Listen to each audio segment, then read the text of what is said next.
Ladies and gentlemen, welcome to Slice and Dice Dreadcast, episode 51. I'm your host, Joey Colombo, coming in from my new destination in Brooklyn, New York, my mother in law's pad, the basement. New digs, hopefully the Wi Fi holds. And I'm here with my co host, coming from sunny Florida, Mr. J Mac. What's up, everybody? We're flying out west to another warm place, LA. My man, Mr. Venom, Jerry Cortez. Greetings and salutations, listeners. How you doing, Joey? I'm doing fine. How you doing this evening? Damn good, damn good. Excellent. And last but not least, my paisan up in an igloo in Castle Rock, Maine. My man, Mr. BC, Bill Casanelli. Hey, how you doing, everybody? First, let me say by telling everyone, fuck spoilers. Don't post on our sites about spoilers. Oh All boy. right. Yeah. There was according to the boss, Mr. Donelli, there was some kind of drama in the group yesterday where I missed it. spoilers were released. And sorry, Bill, it's been fucking 20 plus years, so Oh, you didn't know? Your ass better call somebody. oh yeah. It's really a dickhead move because it's a podcast group. They know you're not doing it. So saying something like that shows either A, you're not listening, or B, you don't give a fuck about your regards towards the episodic fine film television show, whatever the fuck it is, Sopranos. But I can't wait to get into that when we do return from the Horror Mafia hiatus. We are taking a trip to the motherland.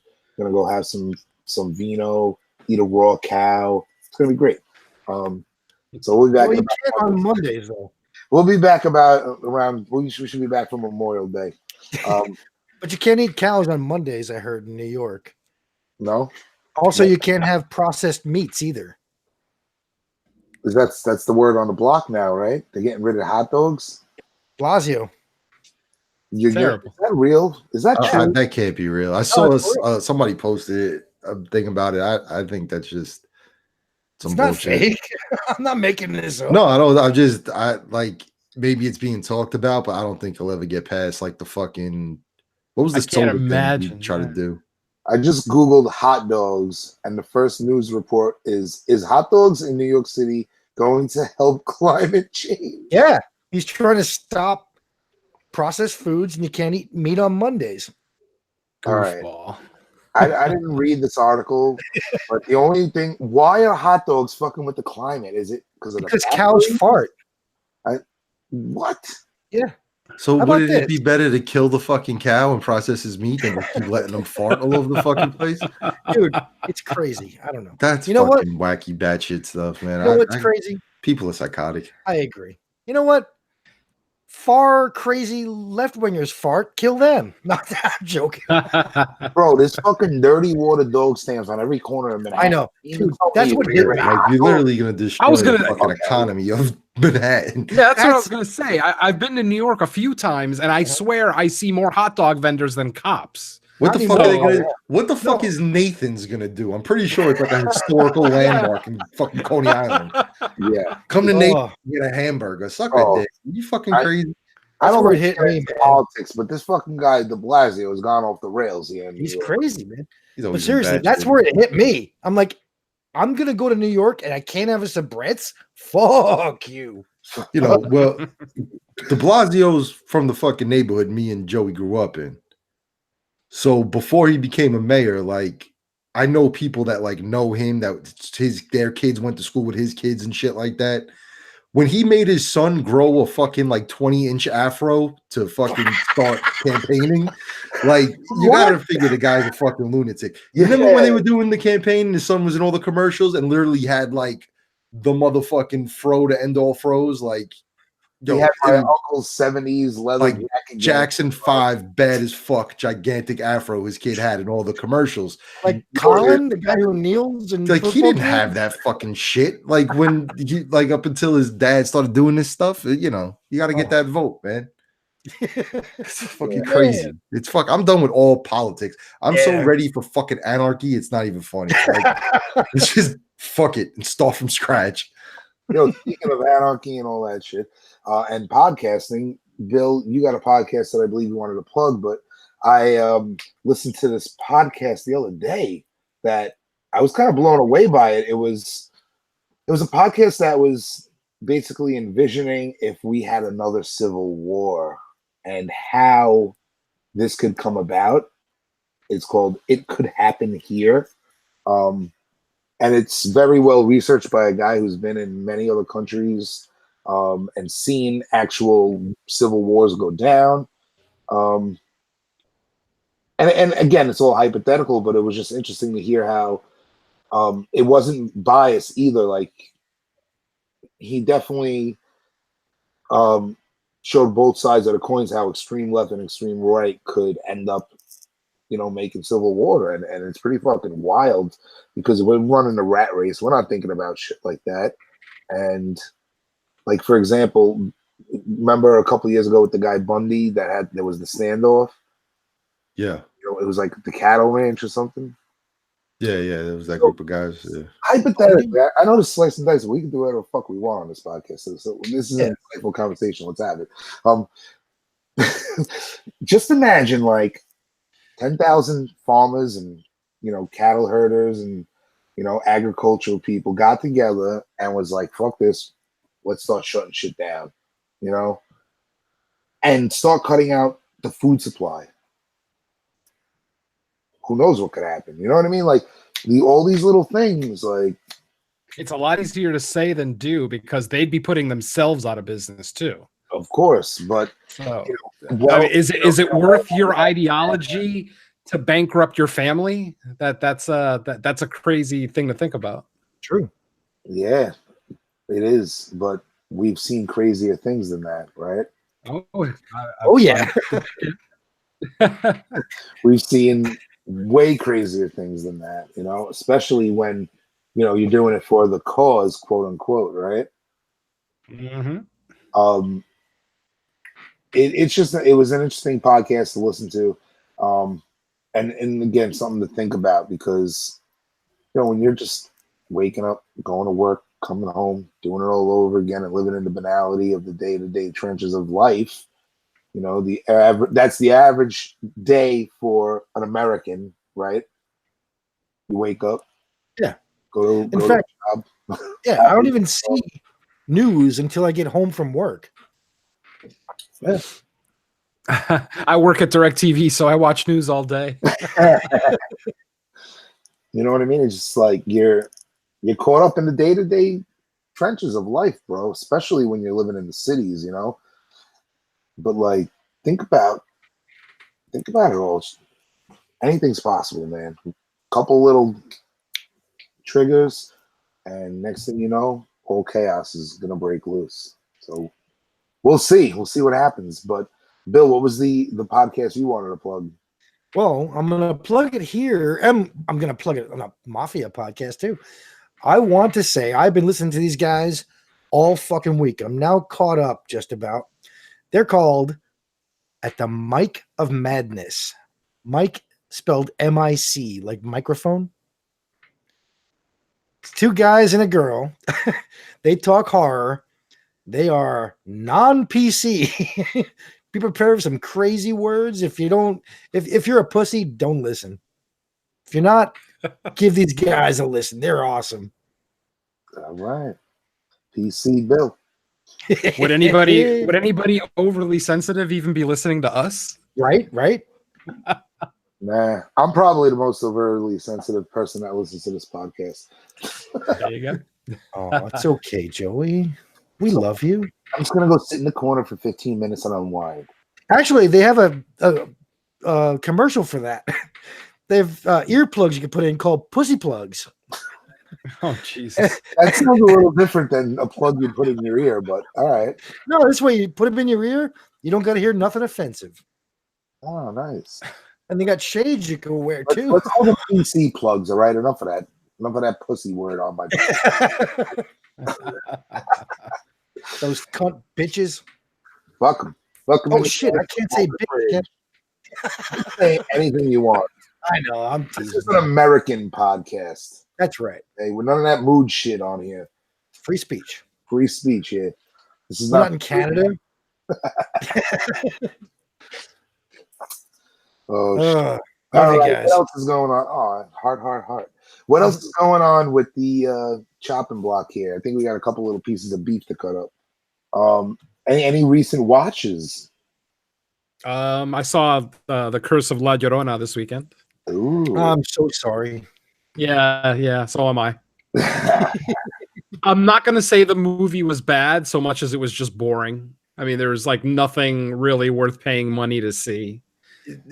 Is this movie supposed to be part of the Conjuring universe or no? I wouldn't think so. Because I saw someone posting Do something. you really want me about- to answer? I don't give a shit. Like, I mean, if you're not gonna see the, I'm worried is it about like any is listeners. it like a spoiler fucking thing? Like, It kind of is, yeah. I all mean, right, it's 'cause- not. I wouldn't go so far as to say spoiler. At this point, we've already talked about it. So, I mean, anybody who's been following the movie knows that it's produced by James Wan. So, you know, anything produced by James Wan is it's a coin flip that it's going to be. It's 50-50 that it's going to be in the Conjuring universe. The theory And is yes, there is a character in this movie who was in the original Annabelle movie, and Annabelle the doll does make an appearance. Oh, okay. La la la la Llorona. I always assumed it was. I never knew it was Yeah. not.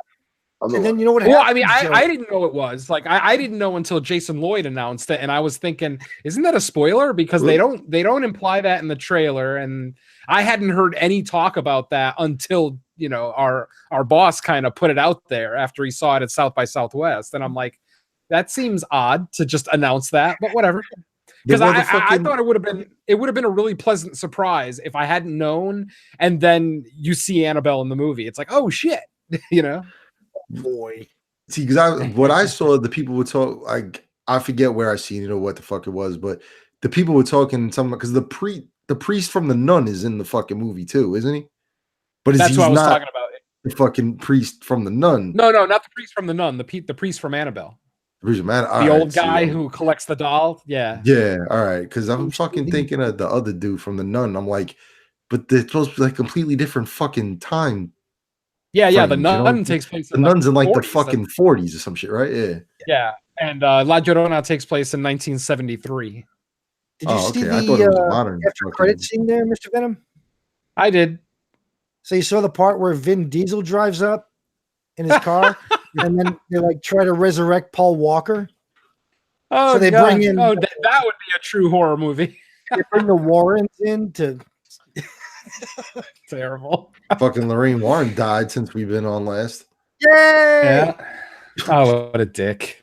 Oh, she was a fucking hoaxer piece of shit. Fuck her. Everything she said was I'm gonna true. say her husband was a little bit more of the shyster, if you will, but Ugh. I will admit that they have their problems. I personally am a fan of the Warrens. I'm not standing here and saying everything they said and wrote about was legit. Hell no. I'm not ignorant. But I am a fan of paranormal investigation, and for whatever it's worth, I read 2 of their books and I like The them. demonologist and what? What's that? The Oh, I forget what the other one was. All right. Listen, guys, we all grew up fans of professional wrestling, right?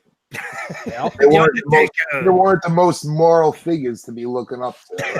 Right? let's cut the Warrens a little bit of slack here. I mean, they might have been Man, they did me wrong. and jokesters, but guess what? We want to cheer up on death on them? Yeah. And the funny thing is I'm seeing so many of these hate posts about the Warrens, and it's like, fucking, she just died an hour ago, and there's already 12 people on our Facebook page talking smack about her. It's like, let the fucking body get cold first, and at least let the funeral go by. Like, I guess it's just because I'm becoming an old man, and in my old age, I kind of try to respect. Respect might not be the right word, but at least not disrespect the dead. I'm still gonna say negative things if people did negative things in their life. But I mean, there was literally a post, and I hate to call it out, but I'm gonna. It was on the Legion Podcast Network Facebook page. and they literally called her a cunt. And I'm like, what the fuck did she do to deserve that? And I'm telling you, this was within 2 hours of the announcement of her death, and I'm just like, what kind of person just does that shit? I mean, I don't care what kind of hate you have in your heart. Fucking let the body get cold for a couple hours and then, you know, go off on your spiel. It just, I don't know. And then where was all this hate when she was alive? Oh, like, why didn't I see posts? I don't know, man. Oh no, and I know you did, Bill. I remember reading a couple, but I mean, I didn't. The amount of people that came out after she died was just disheartening for our horror community. Right. Like I know there's a lot of hateful people in our community, but my God, that was so eye-opening and disappointing at the same time. That, you know, I'm actually glad that I just went on vacation and I was completely off of Facebook for like 4 or 5 days. So probably some of the happiest days of the last couple of years. J-Mac, you were trying to get something in. No, like you know, you guys all know I'm a fucking ghost guy through and through. I love all that shit, and like a fraud, whatever. Like I think they legit were looking for shit, and they just understood the showmanship side of stuff to get themselves some fucking notoriety and shit. You know what I'm saying? If I go on a fucking paranormal investigation and some shit happens and I'm gonna write a book about it or something, I'm probably gonna fucking spice it up a little bit. Yeah. It's like Absolutely. a man's of the fucking, you know. Yeah, you gotta fucking, you can't just have the facts. You need some flavor in there. You know what I'm saying? Yeah. Same thing with based on true story movies. People always give those types of movies that are based on true events, they give them a lot of shit for embellishing stuff. But that's the same person who would call the movie stupid and boring if it was actually 100% accurate, because reality is not always fun. Right. It's not always worth investing an hour and a half to 2 hours of your life to sit and watch this quote unquote piece of entertainment based on a true story. They have to embellish. So just fucking deal with it. I get that. But I also get the fact that the Warrens actually concocted a story with Jay Anson and what's his name? DeFeo, Ronald DeFeo Jr. to concoct a story to get him out of prison and say that they were haunted with the Lutzes. I mean, it's crazy. It was all for money, in my opinion. And to me, that's a real fucking shitty thing to do, is to fake something for profit. I absolutely 100% agree. But I didn't wish her to die. No, of course not. She was like 93 or something. So when she died, I was like, oh, okay, good. That's over. I don't mean good. She's dead. So like aside from that, like it could be any topic. It just shows the fucking disgustingness of social media and absolutely. Yeah. Oh, it's a fucking it's hate on there because you're behind the black mirror, bro. It's a toxic fucking environment. It's what it's there for, to people to fucking bitch and moan and shit. You know, where I live down here, has a fucking where I live down here has a fucking Facebook page, and the shit that these people fucking go on about the neighborhood in this fucking page and this, that, and the other. It's like, dude, shut the fuck. Like, you seriously have nothing else to do but fucking worry about somebody drove too close to your fucking garbage cans when they were coming home, some shit like that. Like, it's fucking madness, you know? It's crazy, bro. It absolutely is. Well, either way, I understand that Lorraine and Ed are not angels, but regardless, rest in peace. Now you are the ghost that you've been hunting all your lives. So enjoy. You're gonna be mad when she shows up at your motherfucking house tonight. That'd be fucking hysterical if she showed up at every single person's house that talks shit about her online just to fuck with them. Yeah. Am I fake now, bitch? Irony is so ironic. Bill's hoping for a Ghostbusters Dan Aykroyd fucking scene if she does show up. Did you guys ever see that cut scene where he's dressed in the what is it, the Civil War costume when he gets the blowjob? I don't think so. Dressed in the Civil War costume? No. Yeah, Man. he was dressed in the Civil War costume, and oh god, look it up. I don't want to get into it. We got a show to do. We got a show to do, and we already went on enough of tangents. Yep, already. So hey, it's the chopping block. It is. We still got a couple of things to chop up here. I gotta do a chop that up, baby. No, I recent watches. Excuse me. Hellraiser 2 Hellbound. Again, good Got movie. That one in. That was fun. First time, or was that a rewatch? I've seen it plenty. Plenty I was of about to give you some shit for that. I mean, Hellraiser 1 and 2, some of my favorites. Perfect movies, right there. Now that's the way to do a part 1 and a part 2, not Yeah. Halloween part 1 and part 2. Oh, Oh, wait. You mean the original or zombie? original. Okay. Either way, actually. Ouch. I love Halloween too. I genuinely do. But introducing that whole sister shit just pissed me. I mean, I almost walked out of the theater. I'm what? What was that? 81. So I'm 11 years old. I'm like, no, I want to get the fuck out of here. Introduced and they're related. That's like introducing like a new character on a sitcom that nobody wants to watch. Wait, what happened to They introduce a new character. remember Chuck Chuck bring from up the Happy audience. Days? I was gonna say Judy from Family Matters, man. She went upstairs and never came back. Like Chuck from No, Happy Days. 6 from Married with Children. Remember that kid 6 that they brought in, or 7? What was his name? I forgot what his name. Egg. Oh no, Egg was Malcolm in the Middle.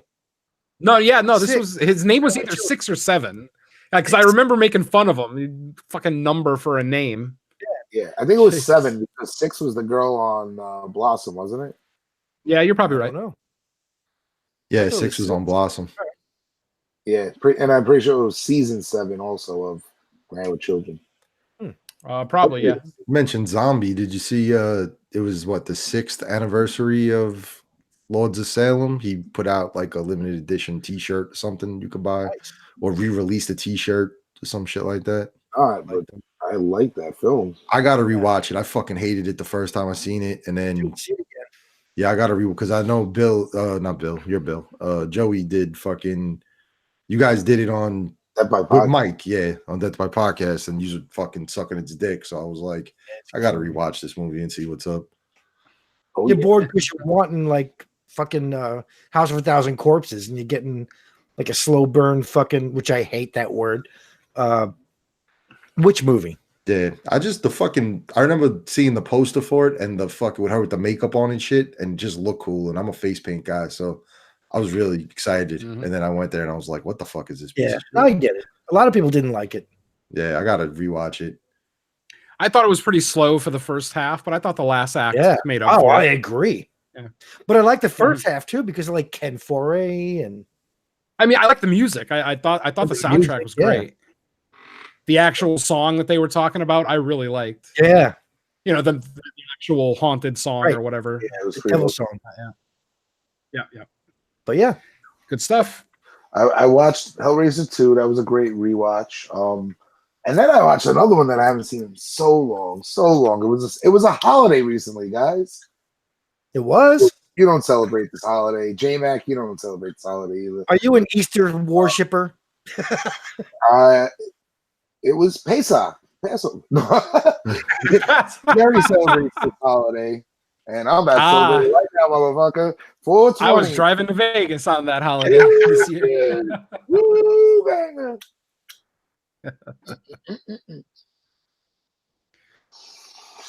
Oh, yeah. So, I give a thumbs up for you, Joey, that day passing the Acadia Cannabis Company. so Oh God. on 420, it was Easter Eve, and I had a fucking all day long from 9 o'clock coloring eggs at my mother's, visiting the family, doing all that. Then we went to meet the Easter Bunny for lunch. Then we fucking went on the Easter egg hunt. By the time we got home, it was the early evening. Got the kids to bed. Put together Easter baskets, which you think is easy. You just throw everything in a basket. No. You got to tape it to the fucking brim and make it look good. Forget about it. By the time it was 11 o'clock, My kids are lucky if they get like a fucking. I get shit from behind the couch and throw it in a basket.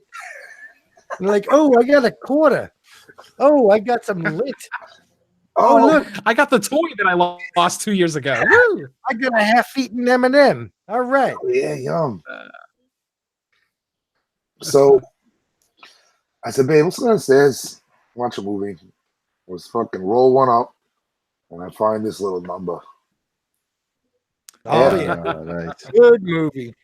Holy shit, I haven't seen it in years, bro. And it was fucking funny. You know Jim Brewer never smokes or never did? Never smokes. Yep. He looks high. That's why he got casted. Yep. He's good at playing that role. But it's not amazing. It's fucking corny. But if you're a Why don't stoner, you it's tell fun. the audience what movie it is? He did. I did. Oh, he did? I Oh, I'm sorry. thought I was half baked right now. I was taking a puff of my cigarette. Didn't hear you. I'm sorry. My fault. Yeah, man, half baked. Wow. You ever seen it, Bill? Yeah. In the theater. Yeah. What'd you think? Since you're not a stoner. I loved it. I'm not a stoner, but I love stoner movies like Cheech and Chong. Shit. They killed Killer B. I love that. Killer Bee. That fucking dude. Oh, the Did you guys ever see the show Scandal with Kerry Washington, where she's like a fixer and fucking the Spanish dude from Half Baked on that show is like a fucking like a black op, like an ex-black op CIA operative that like works for her. And like he's down to torture people and shit. Like he's fucking crazy. It's awesome.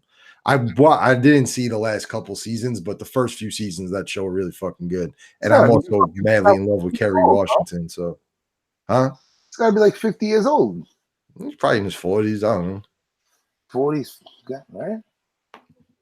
Yeah, on the show, his name's Huck. And fucking, yeah, the first few seasons are fucking dope. And like I said, Kerry Washington, that's my boo. Yeah. So those are the only 2 watches I got in the last 2 weeks. Damn. 2 fucking movies. Lucky. Is that crazy or what? No, it's better than me.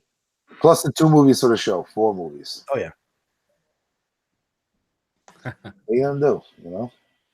I've been playing. I was in Vegas, so no movie watching for me for the last like 4 nights. You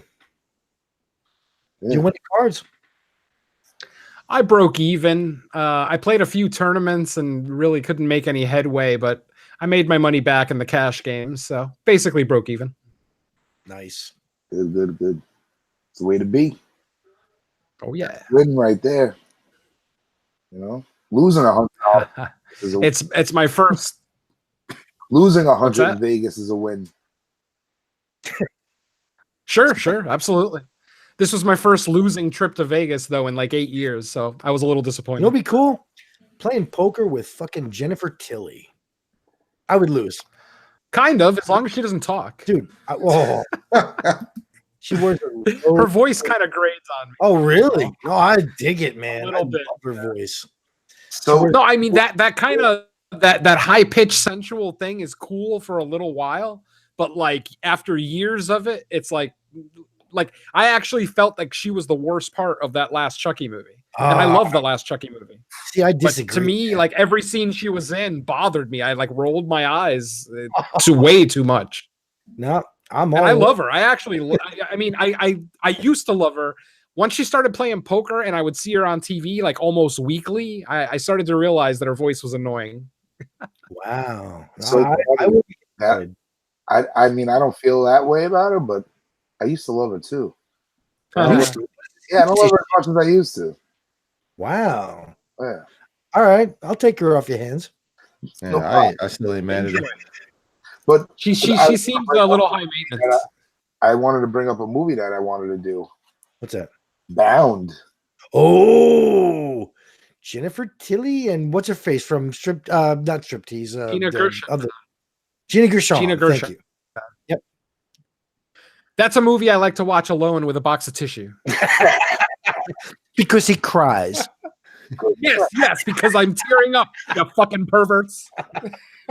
Speaking of crying, they say the new Endgame Avengers, bring your tears. I mean, bring your tissues. Oh, bring those tissues. That shit's like 4 hours long. 3 hours, yeah. 3 hours. A minute. Jesus. Yeah, I heard the Go to the bathroom. Yeah. well, they sell those like the big giant popcorn things in the big giant tubs. Yeah. Is that going to be your toilet? The big pea cup. There you go. The movie theater I go to, probably most movie theaters have them now, but they always have like special edition like popcorn buckets and fucking drinks and shit. Cups. And they're like crazy expensive. I'm wondering what they'll fucking bring out for this shit. Oh, they already have them out in California. We've already got the Endgame plastic buckets and plastic soda cups. I almost bought a fucking Deadpool soda cup, but it was like fucking $18 and it was tiny as fuck. It was like damn. Deadpool's head. It was fucking awesome. And I was like, I'm not spending $18 on a fucking cup that I'm probably never gonna drink out of once I fucking leave here. Oh my God. Yeah, All right, we got movies to talk about, don't we? I guess so. Oh, just real quick, because you brought up Chucky before. Is any of you guys mad about Mark Hamill being fucking the voice of Chucky? Nope. Bad? No. People are pissed the fuck off, man. Really? Not Mike Chucky. I haven't There's like seen. an actual hashtag going. Wow. I'm like, dude, what the fuck? That's I saw interesting. the fucking trailer. I didn't realize that Aubrey Plaza chick is gonna be in the. Oh yeah. Yeah, I like her too because she's fucking weird. Yeah, she's cool. Yeah, Exactly. She seems like she'd be a freak. yeah. I wasn't really interested in the movie until they announced that Mark Hamill was the voice, and now I'm moderately interested. Yeah, my I'm not the son's biggest Chucky pumped. He fan. wants to see it bad. He decided he needs to see that when it comes out. So Nice. I mean, obviously, I see everything, so I'll see it. But now I'm moderately interested. Yeah, I'm comes my way, comes my way. I am not going crazy for it. You know, there's so many movies I still haven't seen. but they're still making a series on Sci-Fi of Chucky. Is it Yes, tied? that's into the one that movie? Mancini is actually involved with. All right. Like Brad Dourif, Brad Dourif's actually still going to be the voice of Chucky on the TV okay. show. Just fucking. Odd. This was, yeah, it really is. He was on an episode of Postmortem with Mick Garris, Mick Garris's podcast, and he explained like the legalities of how one company can make a reboot of the original, yet the original company can still continue with a TV series. And from what I understand, they're still planning more movies, under the original timeline. Yeah. So it's like eventually we're actually going to have 2 Chucky series going at the same time. It's going to be really fucking odd. We'll see if this one does any good. I hope it doesn't. As much as I love Mark Hamill, I don't want to see any more of these. I agree, dude. The AI gone crazy just doesn't sound appealing. Not only that, I mean, all right. For one, it's about a Roomba that kills people. Yep. 2, it's fucking. I love Mark Hamill. They couldn't get a better person. In fact, he played Chucky before. Did you know that? The voice? Yes, I did. On Robot Chicken. Yeah. But yep, on 2 different skits on Robot Chicken. Yep. And I'm kind of scared though, because it looks like it's trying to be like It, because it's like the producers of It. All right. Mm-hmm. And then the trailer shows like a bunch of kids getting together to fight Chucky, and I'm like, oh, please. Oh. So we'll see. We'll see. Fingers crossed. Yeah, I'd rather see that than Pet Cemetery. So, too late. Sorry. Oh God. I got a question. Anybody hear a release date for Us Blu-ray yet? No, I can't wait, dude. My daughter. Actually, I did because they already released the packaging. The Steelbook package looks really cool. Nice. Is it the scissors? I'll look it up. It is the scissors, and it's an all red box with gold trim, and the scissors is the only thing on the cover. Dude. While Jerry's looking it up, just because we mentioned in Blu-ray releases, I seen and we just recently did it. They're putting out a Warriors Blu-ray, like 40th anniversary edition. I'm like, I got to jump on that when it comes out. Hell yeah. In the city. Yeah, my daughter saw Us already before me, and she's like, Dad, I'm not going to spoil nothing, but pay attention to everything, even what they're wearing. And I'm like, oh, Yep. what? She goes, I won't even tell you. I'm like, yeah, it's my girl. You're never going to see every single Easter egg in that movie on one. That's what she said. She goes, I got to see it again. Yeah, you're never. I'm like, oh, I cannot fucking wait. Yeah, I ended up finally seeing it twice. I've seen it. Yeah, I've seen it 4 times now. And even on the 4th time, I'm still seeing new stuff. Cool. Yep. Yeah. There's so much to dissect in that movie. Haven't watched that. That was Which one? I said I've not watched his Twilight Zone yet, though. Yeah, neither have I. I watched the first 3 episodes. They're starting to get a little better. I thought the first episode was not very good. I was The hearing that. comedian. Yeah, I was hearing they weren't that Yeah, and then the second episode was their take on Nightmare at 20,000 feet. Right. It's called Nightmare at 30,000 feet, 30,000. but it's completely different. It's not the William Really? Shatner short that we all know and love. No. Or the It's very John different. Exactly. Yep.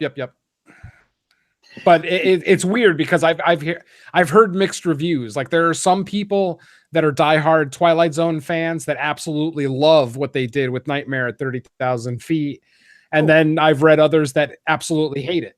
I'm kind of in the middle. I didn't hate it, but I definitely didn't love it. Okay, check it out. I would still recommend the show though, as a whole. I mean, I don't know that it's worth getting that CBS app and paying for it, but if you can get the episodes somewhere, get them. I'll find it. Yep. First episode's on YouTube. Anybody can watch that one, and then the rest of the episodes, I'm sure, will pop up somewhere. Yeah, after Game of Thrones. There you go. Game of Thrones. Yeah. So I get home from work. I'm tired. If I feel the urge, I'll make dinner for my kid.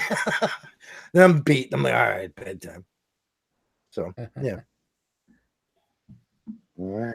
Well, I think that chopping block was mighty full. Yes, sir. Time for our featured films of the evening. So let's kick it off with It Came from the Desert. All right. William? Yes. A pulpy action monster movie inspired by CinemaWare's cult 1980s video game, It Came from the Desert, a nostalgic tribute to creature features from the 1950s, such as It Came from the Desert, secret underground military bases, romantic insecurities, and of course, giant ants.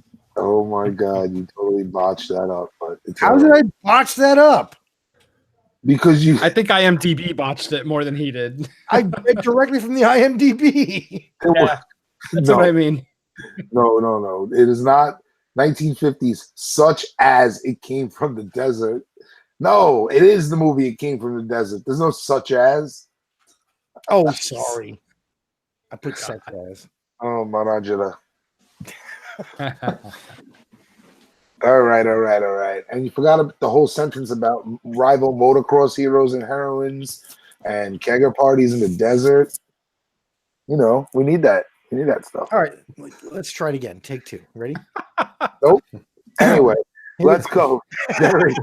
Jerry, these are your picks. So kick it off, initial thoughts, and why you chose the movie. Okay, well, as I mentioned on the last episode, I wanted to try to do something new. I wanted to try to pick a couple of movies that hopefully none of us had seen. But I wanted them to be a little bit newer. So I went ahead with 2 movies from the last couple of years. And, you know, those who know me know I love monster movies in general. I love creature features. You guys know I'm on Underwater Kaiju from Outer Space, so I'm a huge, Kaiju, Godzilla, Gamera, all that stuff. A huge fan of that stuff. So I wanted to, like I said, pick something new, and I was perusing Amazon Prime, and I found these 2 movies that we're discussing today. The reason that I picked them, or at least the reason that I picked this one, was that it is a horror movie based on a video game, which is kind of a rare thing. We don't really get a lot of that. I mean, we get a lot of video game movies, not necessarily horror films. So like I said, I picked this one just based on its mildly positive IMDb rating, which is funny because the rating on both of these movies were above a 5 when I picked them. But if you look now, they're below 5. They're closer to 4. So apparently more people have watched them and rated them pretty low. So, and you know what? After watching It Came from the Desert, I can't disagree with them. This movie was at times funny, at times exciting, but most times boring and stupid. The acting obviously is pretty terrible. There's no name actors in here to speak of. The director doesn't really have much of a pedigree by any stretch. The director's name is Marco Macalaxo. Marco Macalaxo. I hope I'm pronouncing that right. It looks like a Greek name, maybe Greek, something like that. Anyway, Actually, he had umlaut over the A. His last name. yeah. So I'm not sure how to fucking pronounce that, but he also wrote this. So he wasn't smart enough to spread the blame around. He's taking all the credit. So yeah, like I said, this movie is. I'm a big fan of the '50s movie Them, which is also about giant ants. I'm a huge fan of that movie. I bought the Blu-ray when it came out last year. Oh yeah.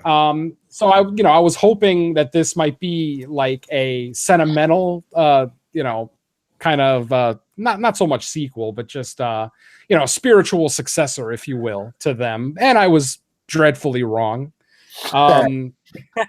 This movie's filled with bad decisions, bad performances, pretty shoddy CG effects, not very much gore for what we're getting. For the kind of movie that it is, you'd figure that they'd at least lean on some fun gore effects, but we don't even really get that. So I guess initial reaction, I'm very sorry I made you watch this, gentlemen. Yeah, my initial thoughts were, I put the movie on, and I was like, all right, I gave it a shot.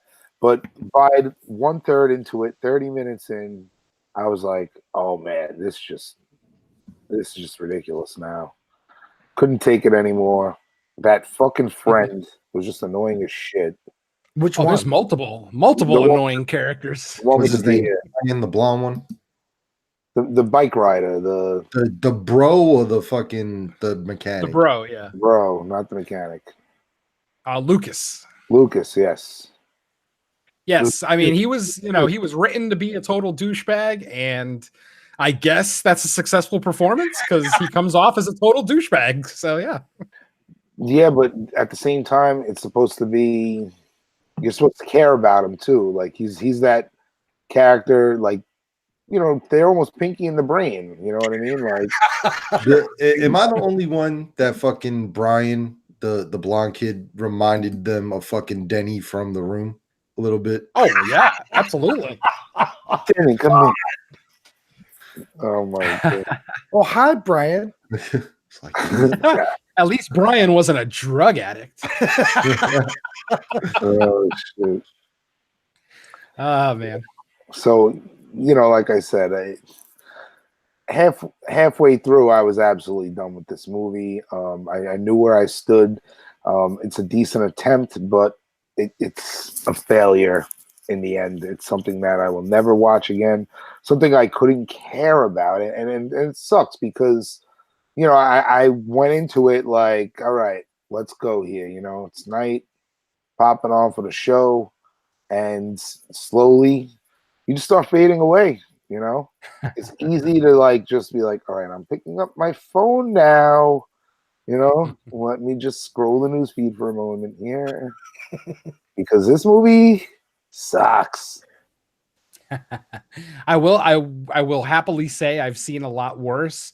But if you are a fan of those Sci-Fi Channel bad creature features, obviously the Sharknadoes and the Mansquitos of the world, then, this is up your alley. But I personally don't know too many people that are big fans of those movies. So it's hard to recommend this to anybody, really. Fucking Donnie would give this movie an award. Yeah. What we said. Definitely. We love this one. That fucking song, like River Phoenix. Oh my god. Dude, what the fuck?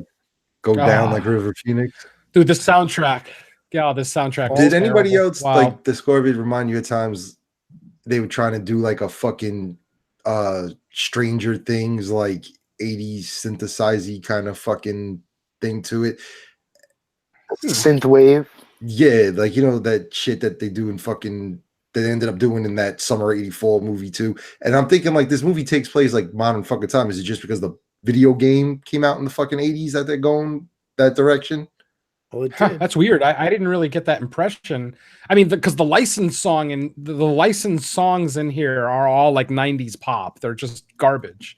As far as the score music, I didn't really notice, too much. Maybe I was just reveling in the absolute crap that I was experiencing with my eyes, that my ears, kind of shielded me from it. Who knows?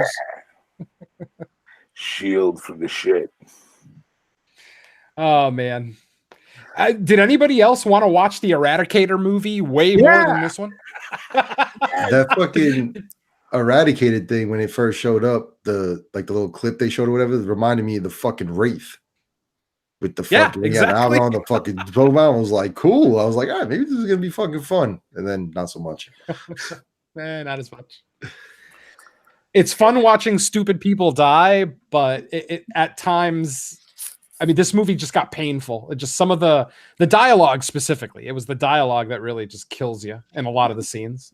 Or lack thereof, I should say. Let's kick it over to J-Mac and then Bill, initial thoughts quick, because we started with which is official. Make it official. Yeah, I watched this with actually both movies tonight I watched with my son. So I had a little bit of fun with it, but I think it was more because I was watching it with him and like laughing at the fucking the dumb stuff. I, like Jerry, like those old fucking, Attack of the Giant Gila Monster and Robot Monster from Space and all that kind of shit. And this wasn't that kind of fun. There was more fucking pop culture references in this fucking movie than Ready Player One. Mm-hmm. I felt like every fucking thing they said was something from a movie. The fucking Scarface shit, the aliens, all these fucking kind of shit like that. But I just found the acting was annoying.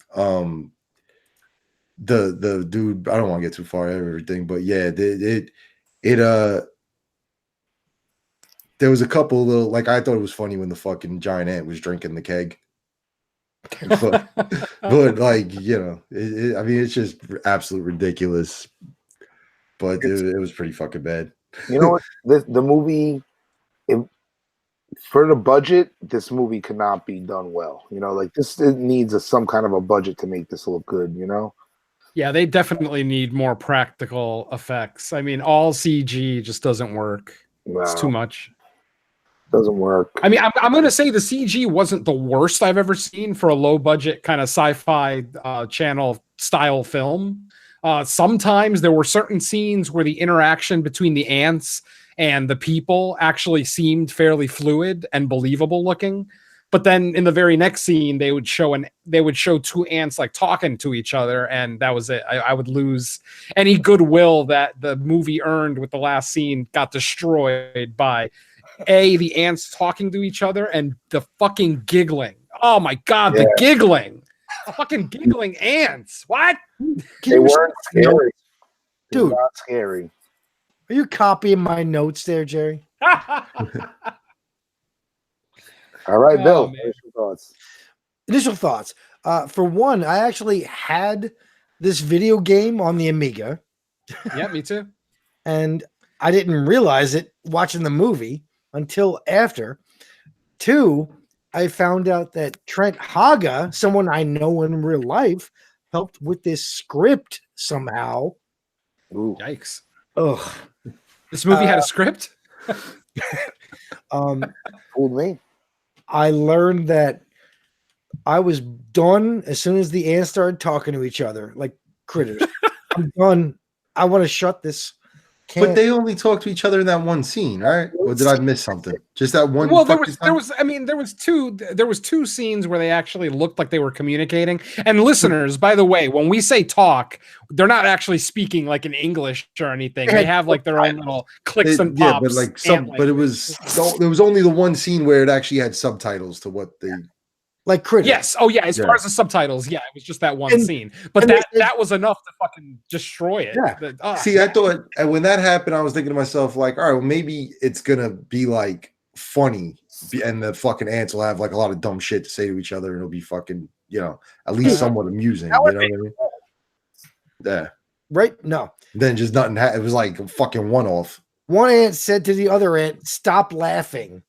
I'm like, oh, Jesus.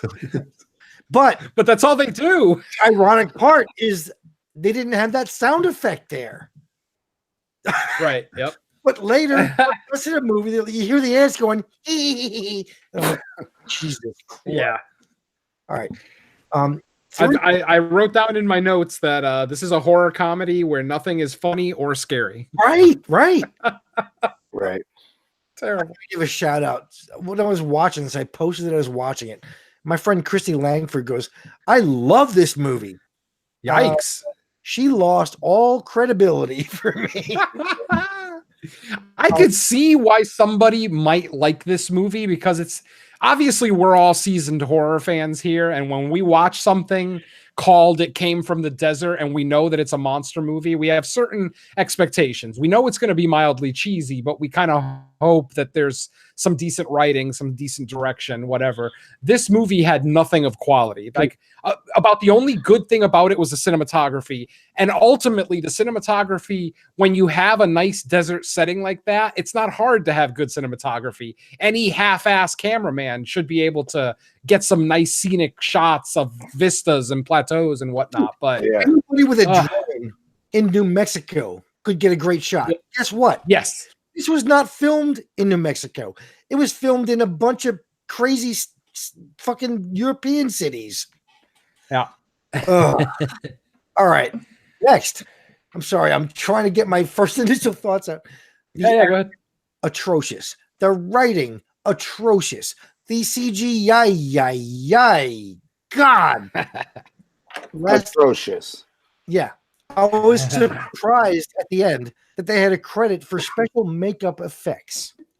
No, you didn't. What? The one body on the floor with the blood? Ugh. All right. And oh man, yeah. Oh man. Wait till I get into specifics. Holy shit. All right. Go ahead. All right. Let's get into them. Me? All right. I did like the little Easter egg. Did you notice what the name of the chamber that they were being held in? Did you notice the code name on it? It was them 001X. Well, they called I thought it that was Project Them. right. Yeah. Mm-hmm. The first I thought that was a Leonard nice little movie. callback to a much better movie. Yeah. Nimoy. Anyway, all right. Who's controlling the robot guns? One. All right. How about every time they fucking went to the secret room? Oh my God, there's guns. Guess what? There's two. Perfect.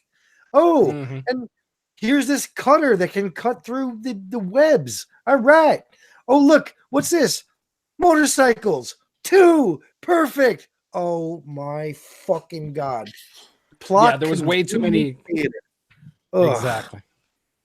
Don't forget the suits. Don't forget those Yeah, tech and suits that they just happened to fit them perfectly, by the way. And which did nothing. Nobody got bit or hurt or oh Jesus Christ. This movie is bad, but not without its merits. I mean, the girl was hot. All right. Yeah, I thought she was cute. Yeah. Or another thing, the guy who got killed by being hit in the head with CGI blood from a fucking beer thing. Death by Keg. Keg. Like, He comes back later. What? Maybe he didn't die. I guess. Severe brain. Just had brain damage. Oh, gee. Yep. All right. This fucking movie. The two most unlikable actors. And second of all, how are they related? Like one's like an underwear model and the other guy's like Opie. What the fuck? Opie. Were they supposed to be related? Did I miss that? They're brothers. They're brothers? They were Yeah. brothers? I thought they were just friends. No, they're Yeah. brothers. Yeah, I did not get that they were brothers. In the That's beginning weird. of the movie. They say they're brothers. He was his mechanic and best friend. And I'm like, oh, Right, mechanic and best friend. Oh, are you saying brother, like quote No, unquote brother? real brothers. See, I didn't get that. that. I thought they were just buddies. Yeah, and they I were will say, roommates like, and buddies. they were Yeah. fucking annoying and they sucked. God. Oh yeah. But I was pleasantly surprised that Lucas didn't try to fucking steal the girl from Right? fucking Brian. Yeah. Like I thought he was He gonna had be her like a number. scumbag, you know.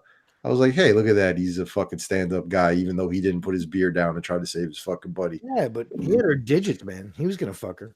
Eh. He had plenty of people to fuck. He didn't need that girl. Random hot girl, yeah. Oh Jesus! Oh man. This movie tried to be funny. It was not. Oh Yeah. And then I had problems with just like a lot of the logistics of the actual experiment. Did you notice that they said that they were with the alien DNA that they were talking about, that they had collected, that they were combining it with fire ants and fucking tarantulas? Yep. Are you serious? What, were fucking dinosaurs not available? I mean, why would you pick some of the most dangerous fucking creatures on the planet to experiment with this alien DNA? It doesn't make sense. I have a question for you. All right, that's cool. It's a good question. But how about this? How about the fact that this movie took place in 2017 and everyone had flip phones? Yeah, what the fuck? Yes, was all that? everybody had flip phones. I did not understand that. And dressed like Bill and Ted. Yeah, a little bit. Yeah, you're right. And they did I this. thought it was set like, I thought it might have been set like in the early 2000s or something, but they never established that. So, you know, obviously with a movie like this, you're about Wi-Fi or internet or something. Who's that? I could have sworn that they said something about Wi-Fi or internet. Yeah. No, yeah, it took place It might now. Yeah, like something They happened. reference when I watched- movies Yeah, from something the happened. Avengers. When I watched it, I remember seeing something. I was like, said the same thing to myself. Why did they have flip phones if Right. it's just made it official that it was, now? Joey, they mentioned the Avengers, which was a couple of years ago. Right. Why you got flip phones, motherfucker? Budget. Hey, I had a flip phone when the Avengers came out. No. Don't lie. 2012? No, I honestly didn't jump on smartphones right away. Yeah, but I probably down? I've only probably had an iPhone for like maybe 5 years. But So everyone- 2012, I probably still had an old phone. I don't know that it was a flip phone necessarily, but it was an older phone. But did all your friends too? No, not at all. This movie. Everybody. Yeah, this movie. I mean, we're nitpicking about the phones, but it's like nothing about this movie made sense at all. Like, Yeah, but it's distracting. yes, very. I mean, the relationship between these two main guys, I understand it was, it probably started out as a friendship or brothers, if Bill is right. And, it became a more professional relationship. But man, they literally have no chemistry at all. Right. Just as friends. These are not two people that I would see hanging out together in real life. They come from two different schools of thought. You got the one guy who's smart, analytical mechanic type, and then you've got the handsome, talented douchebag. And I just didn't see any chemistry there as a friendship. It might have been better. It kind of bothered me. It might have been better. What's that? It might have been better if they were forced to work together somehow, and they weren't. Friends. Possibly, yeah. Like if they were all part of the same garage or a race team, something like that. I mean, that's the thing. They're talking about professional motocross racing, but nobody's a member of a team. Dude, Nobody's sponsored. There's no sponsors. I mean, what are we watching? No. What about this? How about the bad guys? Oh, they're gonna drive up behind them in their fucking BMX bikes, right? So what's the guy do? I'm gonna show him up by doing what? By driving his bike? Oh, Yep. By That beating them to the shows that. party, I guess. yeah. Give me a break. Stupid. Yeah, weak. Yeah, even the dick flexing in this movie was just unbearable. It was too much. Oh, A lot and of the guy, toxic guy- masculinity happening. the guy getting the balls. He's like, oh yeah, thank Oh, you. that voice Oh, was that was ridiculous ridiculous. with the nut shot. I was like, So stupid. Yeah. fucking Why? that. When the girl tells Brian that she likes him, and he goes, "You like me?" and his eyes are all fucking gigantic. Dude, my son legitimately laughed his ass off for like 5 minutes when that fucking kid said that. And like, we watched it a few days back over the weekend. He literally just straight up will say to me, "You like now when I walk by, he just looks at me, opens his eyes real big, and goes, "You like me?" Oh, fucking J-Mac, he gave her That's what a I mean. reason Like, shouldn't or she shouldn't. Yeah. Like, The- I mean, blah blah if blah. this movie was set in the 80s, it might have made a little bit more sense that this kid was that clueless, but it's like every single person watching the movie could tell that she had an interest in this kid. So how he didn't fucking notice is beyond me. I mean, she's practically handing him the pussy on a platter, and he still doesn't seem to understand that she's there for you, not for your douchebag friend. Was this It just made for sci-fi? What's that? Was this film made for Sci-Fi Channel? I don't believe so. This was this movie had a Kickstarter. They Let me skipped on see. the fucking tits even. Who was that? Just the fuck, like even the Kickstars as people just nostalgic to the game. More than likely, yeah, absolutely. But whoever kickstarted is slapping their foreheads. Like, what the fuck was that? Yeah. Oh yeah. Hey, I've kickstarted a couple of bad movies. It happens. Even the fucking You can't. the robot guns. Yeah. How the fuck could it not shoot him on the bike? It couldn't keep up with the bike, but it was able to mow down like a fucking 100 I agree. giant fucking ants. Dude, I agree. And they said, "Oh, these ants are indestructible. You have to go club one to death." Yeah. That was weird. Yeah. Oh no, it lived. It said my head hurts. The other one said stop laughing. Ugh. Oh God. I could have sworn that it was dead. But And this movie, which already has more filler and unnecessary scenes than you need, has two motocross montages in it. That's what I mean. Did I really fucking need two montages to understand this is a motocross movie? Then I was thinking, were they trying to fucking like emulate eight-legged Rad. freaks oh, No way in comparison. with the fucking I mean, motocross shit though? Because there's I a can mo- see I haven't the seen eight-legged freaks comparison. in a long time. But Ugh. like, if this movie would have come out closer to when Eight-Legged Freaks came out, I might have thought that it was it's a direct ripoff. I mean, Yeah, you can definitely see the similarities. 2010, sure. Now, no. God Yeah. damn. Ugh. I have so much I wanted to say about this. I'm like, ooh. But I Oh don't wanna man. drag it out. Let it go. And that Avengers pep talk, I can't believe that fucking worked. What about the What? cellophane? The fucking cellophane on the people wrapped up. Oh, The God. fucking yeah. girl at one point when She was moving, right? she's laughing and shit. My son's Yeah. like, dude, she's fucking laughing. Well, he Dude. didn't say fucking laughing, but he was like, you could see her. She's smiling and stuff in the back while she's wrapped up. Mm. And the dude Mhm. Brian was back there, and the other guy was doing his fucking spiel or whatever. I don't know. Yeah. Oh, Yeah, I mean, it was a tough watch, but The idiot you gonna kid do? with that voice activated gun. It's like, do you not? How, Wait, this kid's another one. he's Jared. supposedly a gamer, yet he doesn't realize that guns need to be reloaded. Jerry, not only that, the fact that it fucking said, I'm out of bullets, reload. And what happened? Yeah, She speaks to it and suddenly magic bullets appear. exactly. And no one said the word reload ever, but Oh, I don't know. God. Yeah, just another convenient plot device that just failed miserably. Ugh. Everything about this was an embarrassment. Trent Haga, guys, he worked for Troma too. He also wrote the movie Dead Girl. Saw that? Yes. Great fucking movie. Yeah, that was good. And then this. Oy, oy, oy. It also bothered me. There's obviously all sorts of shit in this movie that bothers me, but one of the things that I took notes about is like right before he tried to make that long jump on the motocross bike, she stops him to kiss him.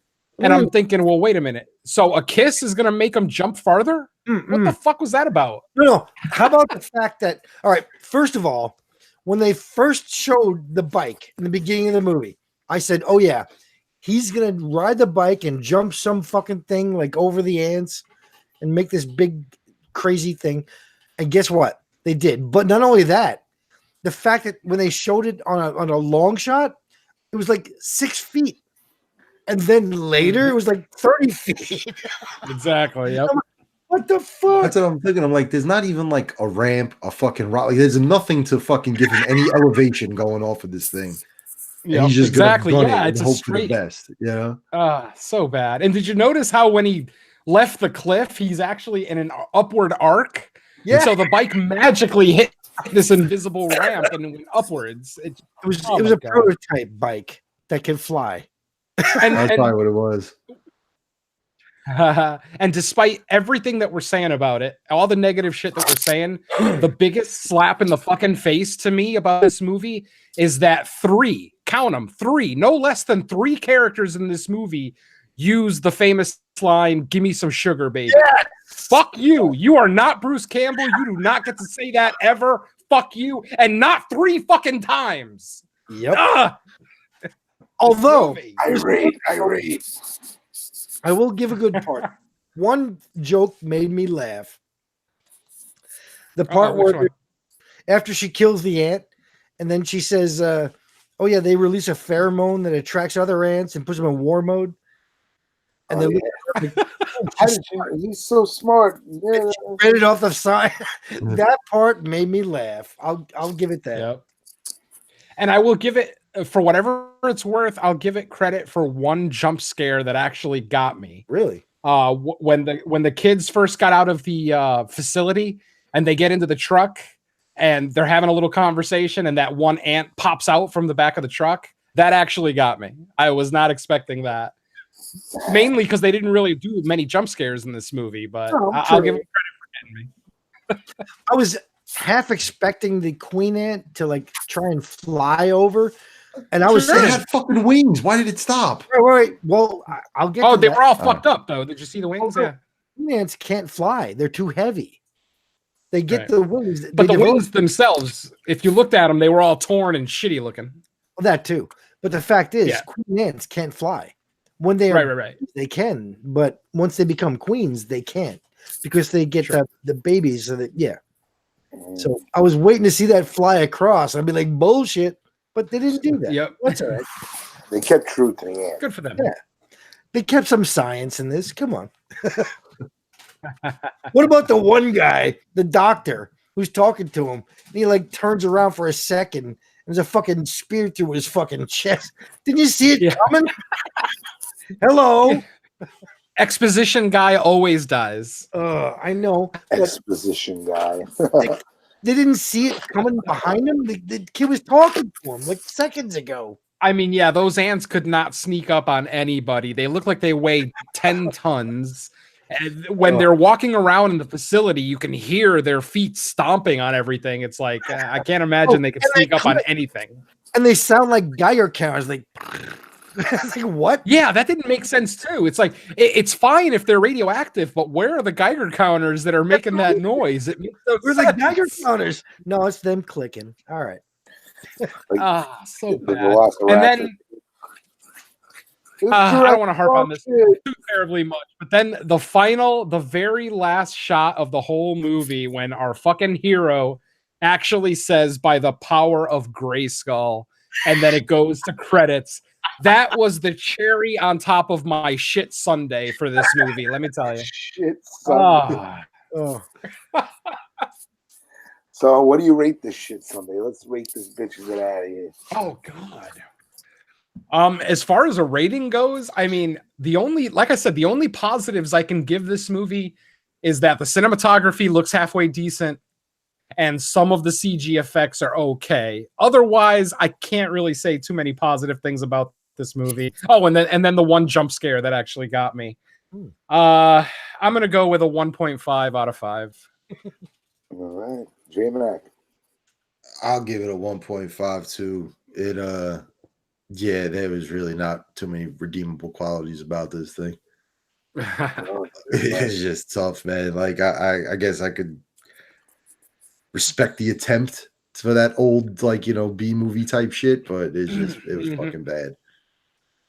So Yeah, I'm even less. I'm at a 1 out of 5 here because this movie was just a waste of my time, my energy. I could have been sleeping. I could have been masturbating. Who knows? I could have been doing a million other things, but I should not have been watching this movie. But ultimately, here, 1 out of 5. And Bill, over to you. I'm actually going a little bit higher than you guys. I'm giving it a 2.5. I mean, sorry, 2 out of 5, due to the fact that it's got Trent Haga involved. Had a joke I laughed at. It tried to do the thing, with the. You know what? Uwe Boll should have directed this. Yep, absolutely. Anyway, yeah, I'm giving it a 2. All right. Unwatchable. And I like that song about River Phoenix. Going up and down like a river of Phoenix. Falling to the ground like River Phoenix. Oh my Man, we God. just did Stand By Me. I'm feeling this disrespect in that. A little bit. A course. little bit. Haters want to hate. All right. Can we get past this? Yes, done over with. Kaputs. Thank you. This one sleeps with the fishes. Yeah. All right. So the next one. Oh shit. Oh. Did you guys not hear me at all? No, we No, we can hear you. It sounds like the mic on the headphones is like rubbing on your fucking shirt. Like it's like that. Am I the only one hearing that? Yeah, I know we hear it. Yeah. All right. How about now? There you go. There. Now he's back. Son of a bitch. Back at All right, let's re-record the whole thing. Nah, it was only the last couple of fucking like the last few minutes I noticed it. Yeah, I don't know. Better. All good now. Yeah. Yes. You're Perfect. like if Fergie and Jesus had a baby your voice right now. Oh, beautiful. All right, let's do it, baby. Gonna go and talk about our next movie. All right. This one, also on Amazon, The Monster Project. Bill, take it away.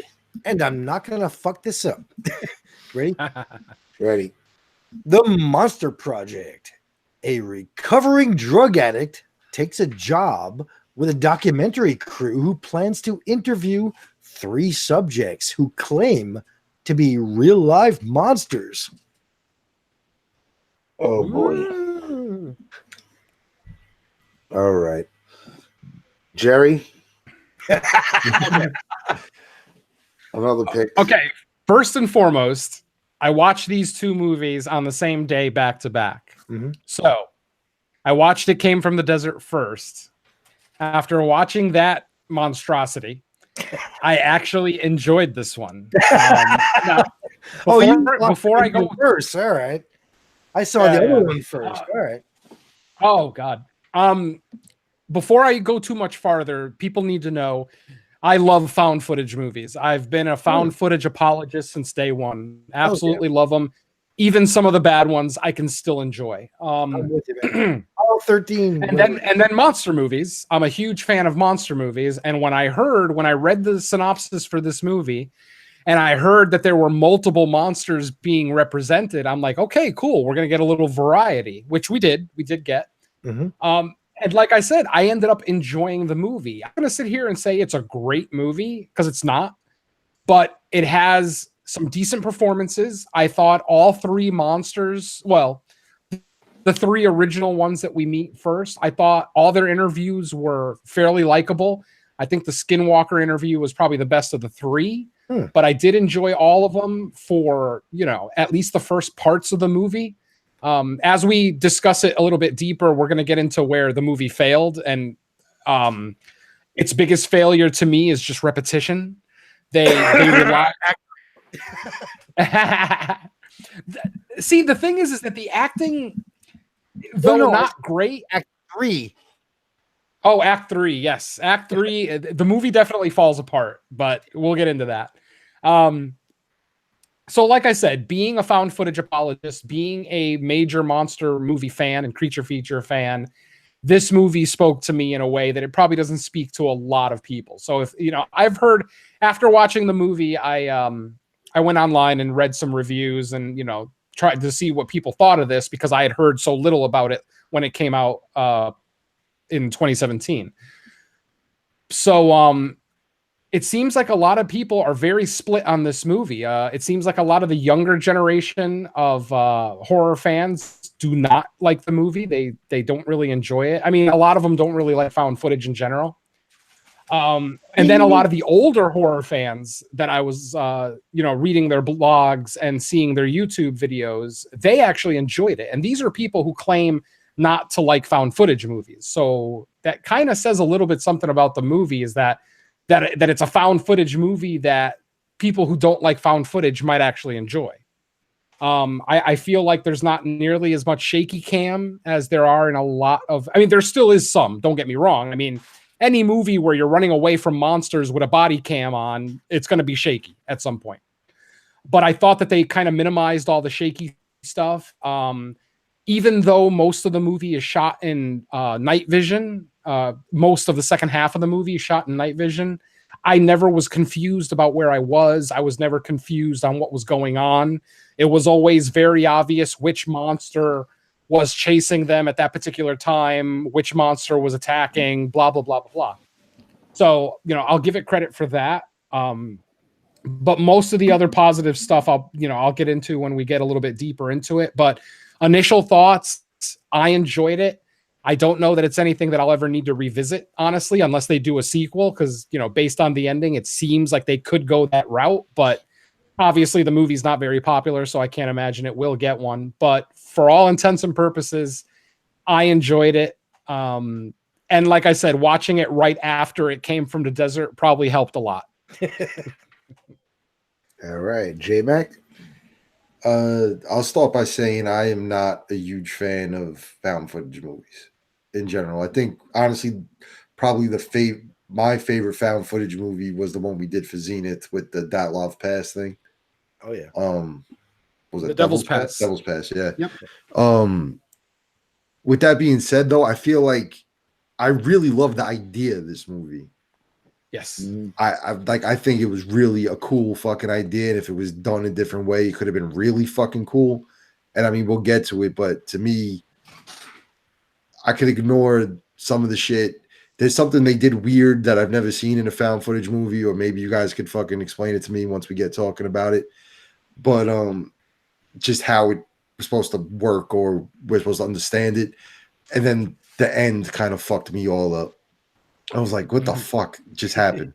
Like, I just, that shit, I would have rather have stayed more with the fucking initial monster stuff than the little swerve that comes up, But with that being, like I said, I didn't hate it, but I mean, it wasn't great. This is, again, like I said, I watched both of these movies with my kid, and he was kind of enjoying this for the most part. And he became a big fan of Jamal. And I'm like, yeah, well, I guess Jamal's there for the 12-year-olds, because I was not a fan of Jamal. My least favorite character. Yeah. He was like, well, I'll get into it once we talk about it more. But man, fucking, but it was fucking cool, man. Like, I don't hate, like I said, I think the idea is fucking awesome. Great concept. Yeah. Yeah, the whole concept was cool as fuck, but it's just, I don't think it's just because it was found footage. There was some other shit that came up that I was kind of like, but I didn't hate it. All right. Bill? Yeah, I actually went into this. I'm a big found footage fan. I'm with Jerry. I love found footage. When they're done right. And I thought something different, because I went into this knowing nothing about it. So my initial thought was that all these people who claimed they were monsters were bullshit, and that the drug addict guy was gonna like turn out to be like a werewolf or something and be the real monster. So I was taken aback. I was like, whoa, this is cool. And by the third act, I was out. I was like, oh shit, really? And it let me down at the end.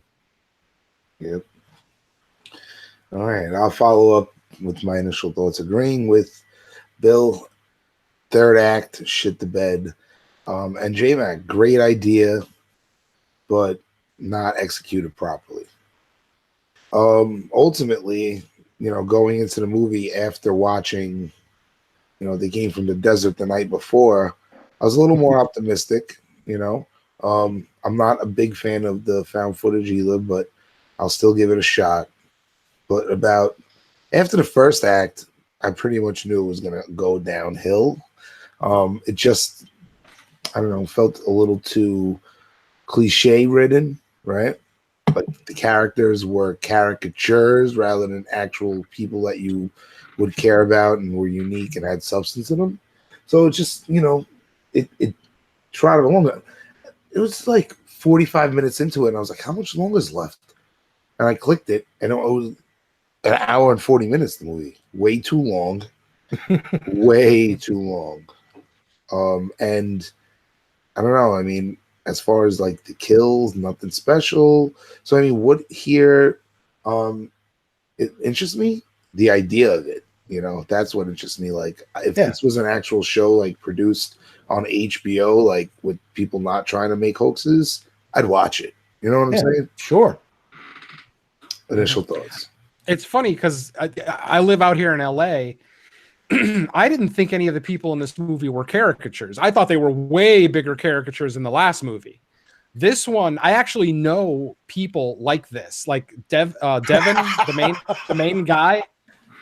He's a producer, and every producer that I know has a little bit of douchebag in them, and they kind of have to because they're running the show. You don't want a nice guy, running your show because they're not always going to be the most effective at getting things done. So I've known people like Devin.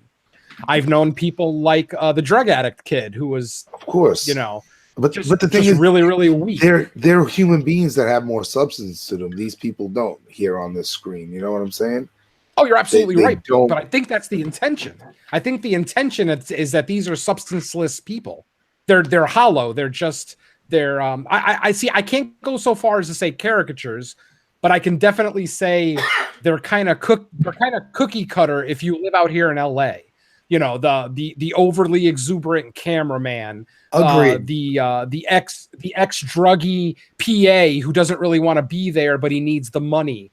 The douchebag producer, and then the first time director who doesn't want to be there, but it's a directing gig, so she'll take it. So it's like, I guess it's just because Joey's more East Coast and I'm more West Coast. I know He's people like this. So. Yeah. I would say, of course, she had to have a relationship though with the guy. They were exes, right? No, hey, J-Mac. It was J-Mac. just, you know what I mean, Jared? Like, think about it like this, right? If you're gonna make a movie that's based around these characters, like it's found footage, you need to know who these characters are inside and out, know their likes, dislikes, what they're all about, and care about them by the end. Where it's not seeing all these creatures. The monsters aren't the movie. You know what I mean? They're there to heighten which the dread was not felt, the scares were not felt. The score was weak, which totally, didn't. The score could have added so much more, but it was very light. Didn't have intenseness. But would it being found footage, is the score even supposed to be there? Right. Good question. You know what I'm saying? Like, and that's one of the questions I have. I don't know if we want to get into like spoiler-ish territory yet, but just about how found footage things work. And there's a particular scene in the fucking movie where it's like, if this is found footage, like what the fuck are we finding? Or are we forgetting it's found footage and now seeing this through the eyes of one of the characters? Well, if you guys know what I'm talking about, I don't want to. That's always kind of the issue with documentary style found footage. That's kind of always the issue. It's like, why are they still filming? Why is one question that I had, one major question that I had was, you know what? I'm going to save it because this is going to turn into a major thing, and it's actually closer to the end of the movie. So it's got to do with the actual filming of the movie as far as how they utilize the found footage thing. I feel like there's one thing that they did really, really well, and then there's another thing that they did that made zero sense. But that's better saved. The same thing. We might be, but that's probably I think so too for later. Is he Donnie or Marie, J-Mac? Joey's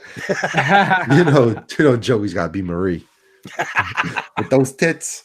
Fucking beautiful. Yeah.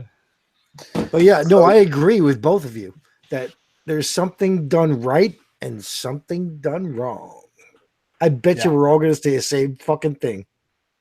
Oh, and there's multiple things done wrong. I mean, even though I enjoyed this movie, yeah, I mean, I have my issues with it. It's not great, but I will still, speak for the found footage fans of the world as I'm reviewing this. So yeah, I don't want to make it sound like it was like experiencing the last film, because it wasn't. Yeah. This film definitely was more thought provoking. It was more interesting. Like I said, the concept and idea is fantastic. Having a guy seeking out real monsters, trying Good concept, yeah. It's a great concept, even though it's, a shoddy hoax and they get what they really wanted, right? That works. I like that. But, I remember at one point, like I said, it was probably like at the 49-minute mark, and it was at a point where like the movie could have been over. You know what I mean? Like, people were starting to die and disappear and all this kind of shit. You know what I mean? And I'm like, what are they going to do for the next 50 minutes here? You know what I mean? And then, like you said, the last act, it's just like, what the fuck? WTF, capital letters, the Lacey Lou, what do you mean type deal here. What the fuck just went down? And not in a good way, right? So, at least in my opinion. But, up until then, I mean, what did you find interesting? What did you, because for me, it just seemed like, okay, let's have an interview. Then it became just hide, cat and mouse type shit. Right. Till they started backing each other. Well, Joey, what I thought was cool was that, again, in my head, I thought these people were like freaky hoaxers, trying to scam them. So I was like, when they delivered the blood vial and then the wind came and whoosh, it was gone and the trees moved, I was like, oh, how'd they do that? That was cool. I would love to like see how like she hoaxed that, Yeah, for sure. No, like I said, at that point in the movie, I'm invested still. I'm like, okay, this is interesting, Yeah. It's after they have the initial interviews, like once the vampire girl starts fucking with the guy, I don't know, just a little shaky. And then again, it goes back to now, it's starting to focus on the subplot here. Oh, the drug addict guy, and it's showing all the trials and tribulations, and he's just like a fucking nerf herder, man. Just like, no, don't take the pill. You can, it felt so fucking corny and lame. And they invested so much into the human condition in this movie through that character that it was just like, if I don't give a shit about him, it's not successful in that right way, Well, see, they introduced him a little. Go ahead. Right. Oh, all right. I thought he was like truly the monster who was like a werewolf because he kept showing the moon. So I thought he was taking like oxys to pass out and not turn into the werewolf. Right. Yeah. I thought it was part of his thing. When he was interviewing the girl, right? It was an obvious like the vampire. Yeah, it was obvious like the parallel between the drug addiction and being a monster, but I picked it up right away when they started interviewing the Skinwalker. It was just, I was like, oh, they're trying. I was like, Skinwalker's stupid. I don't know. I didn't like that. When he fucking yells out, I am Skinwalker and stood up, that was pretty fucking bad. You like that? Yeah. No, I said it was bad. Like, what the fuck? Bad. It was just so corny. Like, yeah. And the writing was trying to be very, like I said, mimicking the drug addiction and the monster and playing on that, in like as like a subtextual literary element, and it just didn't. It fizzled out eventually. Right, dude. Exactly. That's why I thought the idea of him being the real monster and not choosing to be addicted to drugs by choice, but to control the monster, I thought would have been awesome, right? Yeah. That would have been cool. I can agree with that. Yeah, definitely. So that's what I thought. Like I said, for whatever it's worth, I guess I enjoyed the movie a little bit more than any of you guys. Like I said, I didn't feel like the characters were so over the top, except Jamal. Jamal, definitely, there were multiple scenes where he was just that high-pitched yelling black man voice, the Willis Wheeler. Trick or treat, motherfucker. Yeah, it definitely got annoying after a while. And then his holier than thou attitude when he found out that his roommate was still doing oxy. It's like, who the fuck are you? You obviously don't know the nature of addiction. You have, all you want to do is sit there and yell at this kid. Listen, I've never been addicted to drugs. My entire life. Me and Joey maybe. Me neither. I have no idea. Anyway. But I mean, you know what I mean. So I don't know what it's like. Not anymore. Anyway, dude, like I said, Jerry, I don't know what give him the pills back. He did. Yeah, absolutely. He didn't have to. Anyway. No, but at that point, I think him giving him the pills back was his way of saying, I'm done with you. Do what the fuck you want. I don't care anymore. Which is fine. I mean, I didn't have a major problem with that specific scene so much as just the fact that Jamal had the balls to give this guy attitude. Because like I said, addiction is a fucked up thing. And I know people that are addicted to drugs and other things. And it's a battle. It's a daily battle. It's a daily struggle. So I actually enjoy you got a podcast that comes out every day, Jerry. We know your addiction to the microphone. Exactly. Like I said, I didn't feel like his fighting the temptation to take the pills when he's sitting there saying, you don't need it. You don't need it. It didn't take me out of it because I feel like that's something that a weak personality would go through. He doesn't want to do drugs. He consciously does not want to take drugs. But if he doesn't take them, he shakes, he goes through withdrawal. On top of the fact that he's in this scary ass dilapidated house interviewing these so-called monsters, that can't be an easy situation for somebody to go through. Yes, he's getting paid, but as an addict, like I said, everything is a struggle. Getting out of bed in the morning is a struggle when you're an addict. So I'm sorry if I'm getting preachy, but I'm just trying to counter. I agree. I'm just trying to counter Joey's point. See, I agree with you 100%. But the acting, the character was fucking horrible. He was just like, no, he was not a good actor. I will absolutely agree with you. And I'll blame the direction. He would have been out on his friends. He would have been gone, high as a kite, laid out over there with the pills, like. Sure. But at the same time, the guy's trying to build a life. He is at least trying to build a life outside of drugs. He's failing, obviously, but at least he's trying.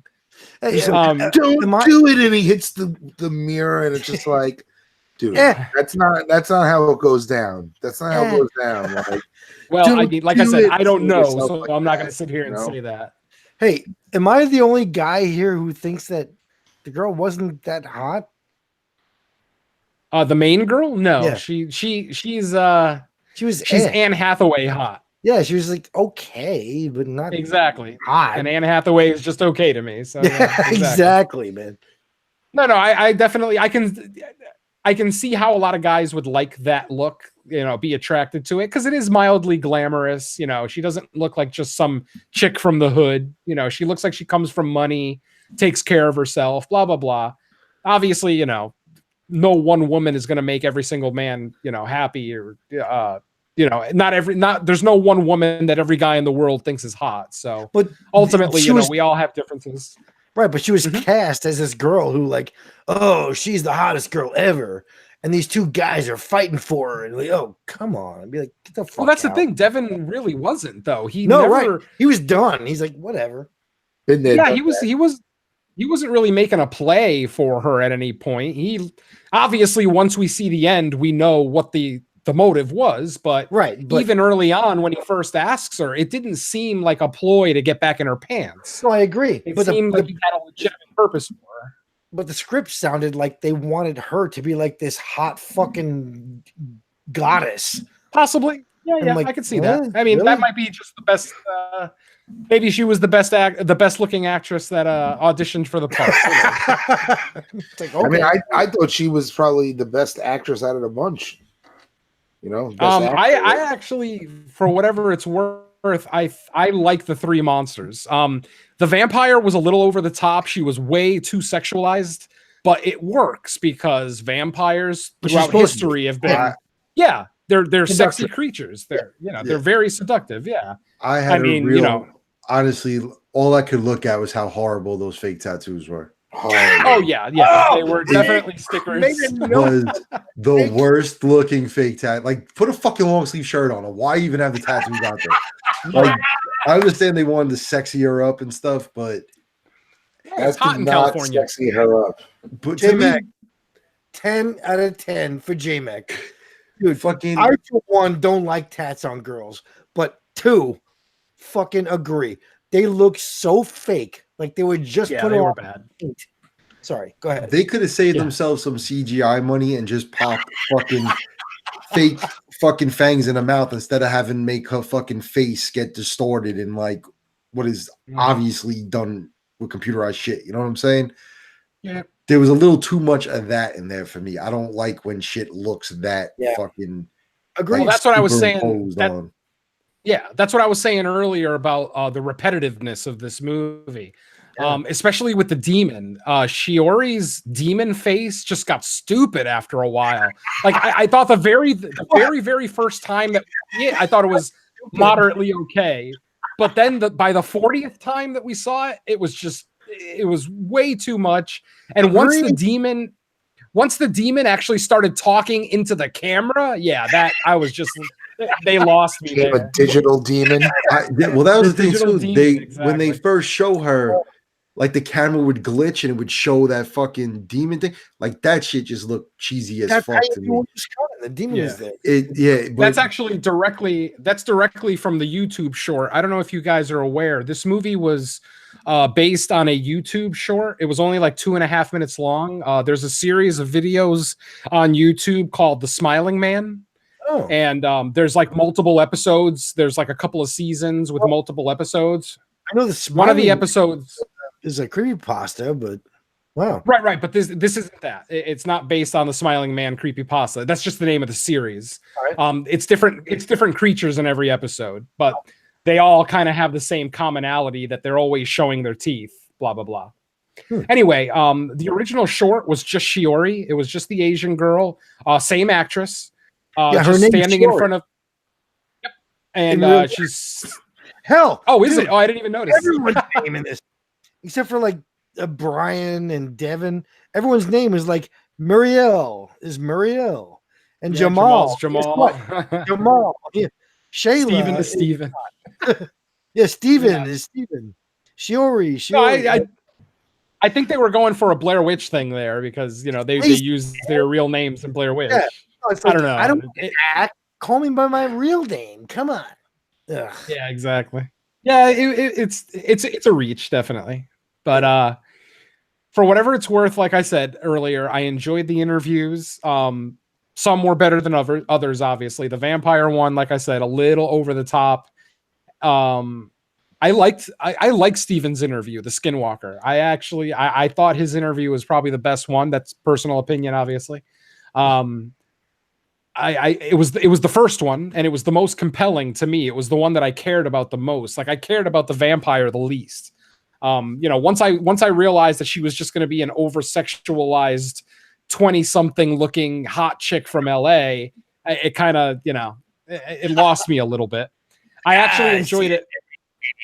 I liked her more when she was actually chasing after them and, with the teeth showing. I wasn't a big fan of the CG distorted face necessarily, but I just thought her basic vampire look when she was chasing them was decent.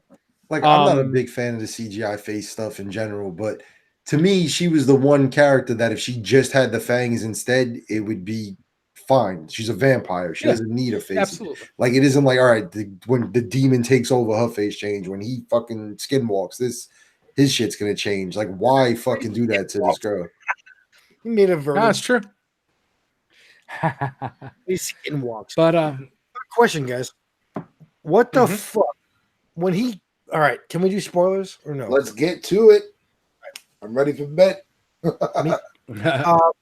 When the girlfriend Muriel becomes a vampire, yes, does he stab her in the head with a fucking piece of wood? I think it was the neck. It looked like the side of her head, like the neck area right here. That worked? No, I mean, I don't know. I always thought it had to be a stake in the heart, but So I'm Maybe like, it's a steak anywhere. Yeah, she said like things are different. We die, you know. We could walk in the sun. That's we true. could I mean, she go said over. that they're not immortal. would mean- Blah blah blah. get a splinter, you die. Fuck that. Well, that was a pretty intense fucking splinter, though. I mean, a stake in the neck is still pretty. That'll still kill most humans, anyway. Yeah, it's a little stake in the neck. I've always loved in vampire movies when they say a stake in the heart is the only way to kill them, but it's like a stake in the heart will kill anything, human, Right. animal. It doesn't fucking matter. So why even make it a big point? I don't know. I had A point.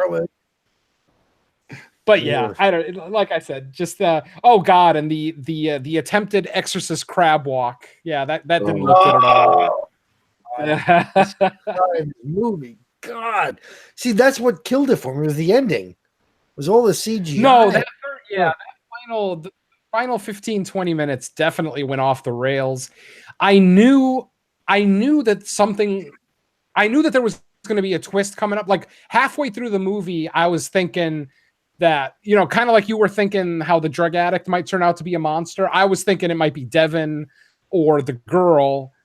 And I also had a feeling that we were going to see the old man, the owner of the house. I had a feeling we were going to see him again at We the did. end. And of course we did. A double twist. Yeah, exactly. So Yay. it's like, yeah, was awesome. that really was a stretch. I like And then that. like, yeah. No, I mean, it wasn't the worst thing about this movie by any stretch, Right. but No, it it's still not was bad, a little not a odd. good. The ending definitely dragged on a little long.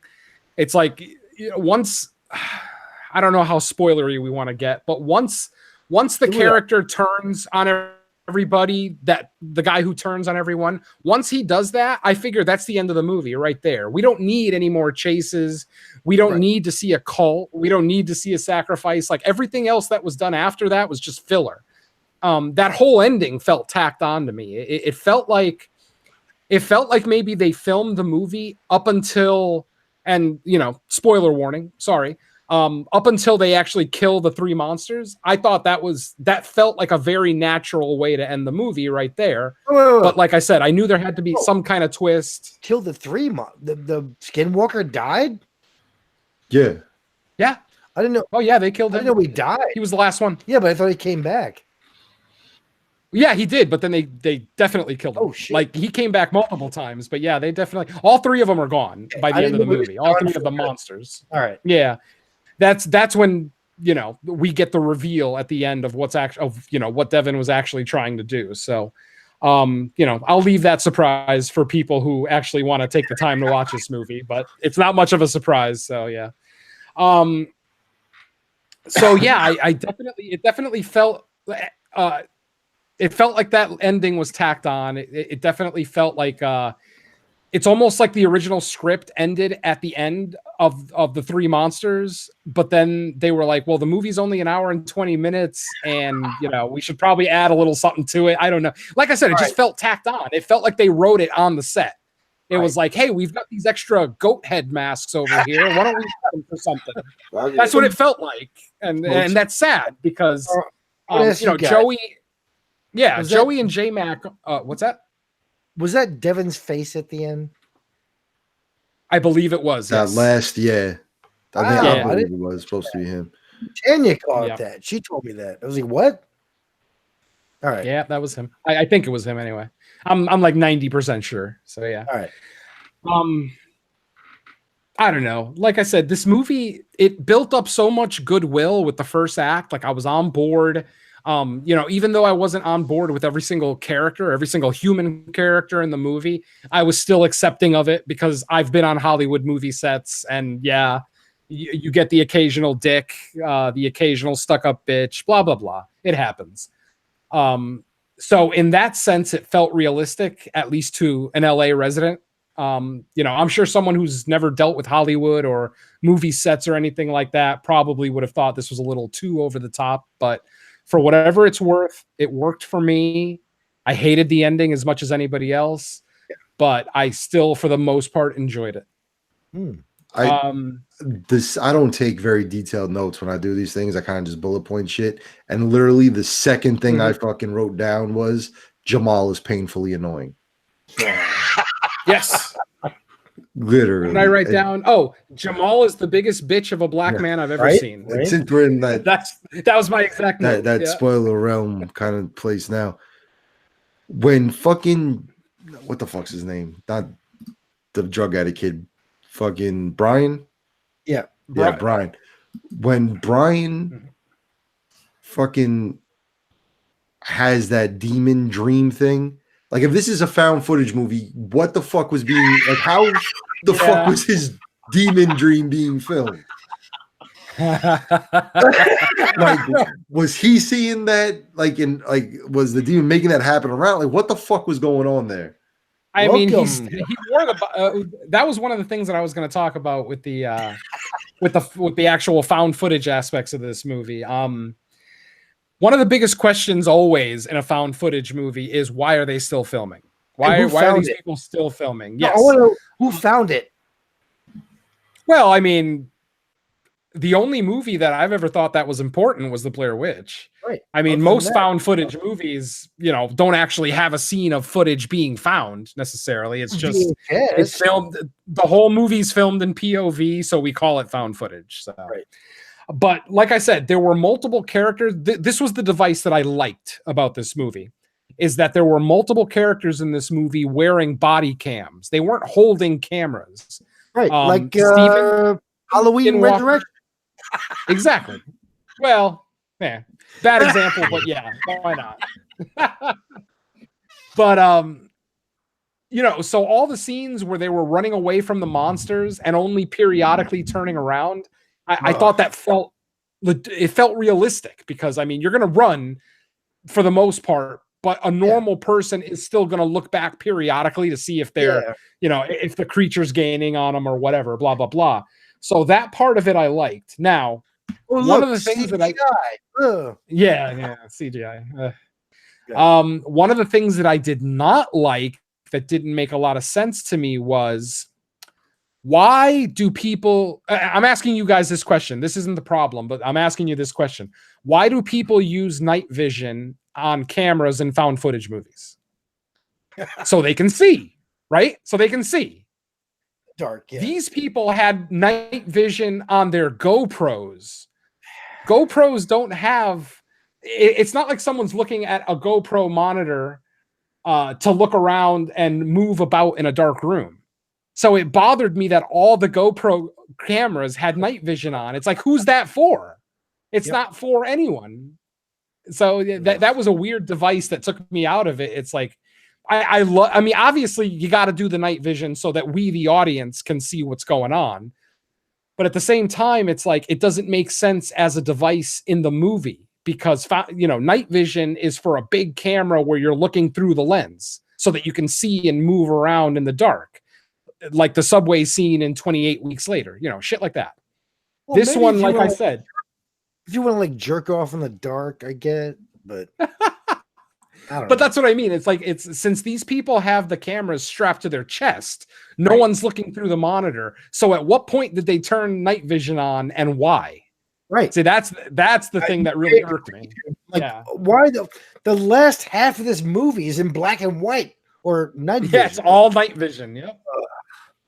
So if they were, if they were carrying big TV cameras, it would make more sense that the night vision was on so that they could look through the lens and see. But like I said, half of this movie is shot on GoPros, and they're all turned on to night vision. So it's like, what? That's a little bit of a reach, but whatever. Considering how many reaches are made in this movie, that one's pretty small. This movie reached so much, it reached around to me. Anyway, go ahead. Oh God. And then I don't know if you guys watch the credits. I'm a credits watcher. I watch the credits for every movie I watch. Did you guys notice that there were 6 different visual effects teams that worked on this movie? Oh, not just people, teams, like whole companies. 6 different visual effects companies worked on this movie. Yep. Are you fucking kidding me? What? That makes no sense. I mean, there is a lot of CG in the movie, but most of it is in the dark.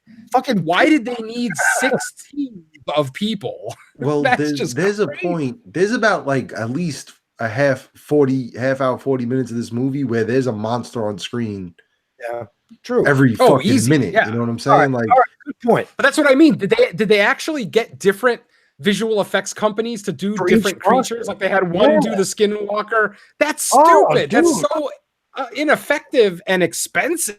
Right, but I mean, good you're point. killing your budget. Yeah, That's just crazy.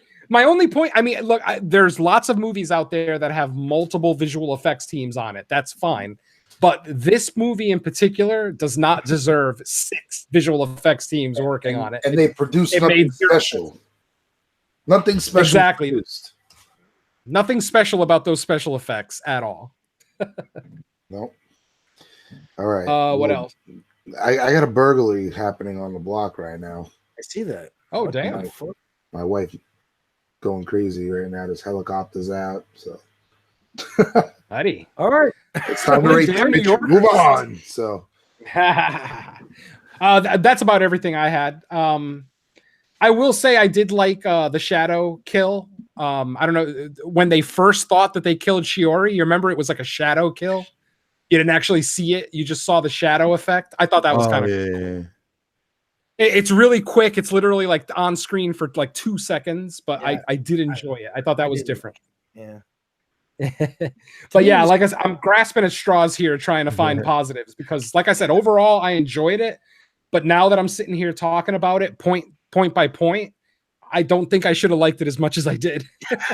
yeah, again, and you like you said, you watched it right after they came from the desert, you know, Yep. and I think, you know, when you watch a movie, what's going on in your life, everything that all plays into factor, man. Like this year, I've been so fucking busy. Like I'm not taking notes like I used to, you know. I mean, things are, you know, sometimes when I have the mojo, I have it. If I don't, I'm like, listen, you know, this ain't my fucking job. I ain't going crazy. Hey, So like I watch these said, movies, no notes. since I took it for what it was, and it's nothing that grabbed me by the hunk, you know. no, I understand that. As I said earlier, I would totally understand if people don't like this movie, and I would understand why. But Sure. for whatever it's worth, it spoke to me on multiple levels. Like I said, I like found footage. I like monster movies. I even like documentary style found footage. I think when it's done well, and I'm not necessarily saying it's done well here, but I still did enjoy the interview footage. The stuff that was actual documentary style stuff I thought was fairly well done. Right. Not necessarily the performances, but the actual technical aspects of the whole thing I thought were good. Yeah, like I said, I probably like this movie more than most, and that's okay. That is all right, definitely. So, I mean, as for last thoughts and ratings, let's do this. You know, it's a watchable movie. It's not like, oh my god, this is the worst movie ever type spiel. And it's a great idea, a great concept. It's just the execution is not, you know, to the fullest. Mhm. So, I mean, all in all, I'm gonna go with a solid 2 out of 5. If you double that, it's a 4 out of 10. It's almost an average film. It's just right below, in my opinion. Like I said, you know, like Jerry pointed out, the documentary style, when you know, to sit down and they're interviewing and they're having conversations, it's interesting. It's like, wow, this is pretty interesting. But after that, it shits the bed. So, like I said, about a half hour in, once, because you know, the first like 20 minutes or so is him, you know, the exposition, setting up the meet. Then eventually they meet all three in like some mansion, you know. So once they get in there and, you know, quote unquote, all hell starts to break loose, it just fizzles out, you know. A little bit. Yeah, I'll agree with that. All right. So, I'm going to come in Go, a Jared. little bit higher. Like I said, I for whatever it's worth, I enjoyed it. Listeners, if you've listened to my other shows and, you know, you tend to agree with a lot of the things I say, then I would say I would recommend watching this movie. It's not a purchase by any stretch. Thankfully, it's on Amazon Prime. So if you already have a Prime account or have access to one, you can watch it for free. It's not going to get a high recommend. I'm not going to sit here and say you need to go watch this right now. But if you're like me, you like found footage, you like monster movies, I would still say check it out. It's an hour and 40 minutes, so it's not going to take up half your life by any stretch. and I'm gonna come in with a 3 out of 5. All right, Bill. Yeah, I'm gonna say I enjoyed the first part. Second part, not too much, but it's still worth watching. I agree with Jerry Herring. Listen to me, Mr. Venom. I love found footage. I love these movies, but this one kind of broke it at the end. But I'm also going to recommend 2 other movies. If you like what you heard about this, check out Adam Green's Digging Up the Marrow. Yeah, Fantastic movie. great movie. Also good for kids. I had my daughter watch it when she was like 9. Also, a movie called Ghost Stories, which came out in 2017, which is similar in the idea. Yeah. That one I'm not as high on, and it's just because of the ending. That ending bothered me. But Okay. it's not a bad movie. It's not. Anyway, I'm giving this one a flat out 2.5 out of 5, which would be a 5 out of 10. So check it out. Not bad. Not great. Not bad. And J Mac. I'm gonna go with a 2 out of 5. To me, it's just slightly less than I could leave it, take it. Like I probably won't ever watch this again. But I really like the idea, the concept of it. I think if more money was put into it, and I'm not a found footage guy, so if they were able to film it another way, I mean, there was some cool, like the beginning when they're filming that thing for their YouTube channel and the kid falls off the fucking roof. Yeah. Like, have you guys seen recently that apparently just the other day, like, I forget how many people have died in the last 3 months trying to get selfies on the fucking Grand Canyon and creeping up to the edge and falling into the fucking Grand Canyon and dying.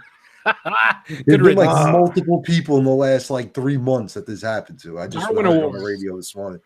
Gotta love Darwin. Insanity. But I'm a huge fan of, I'm not like a devil worshiper or nothing, but I'm a huge fan of like dark, demonic, like imagery type stuff.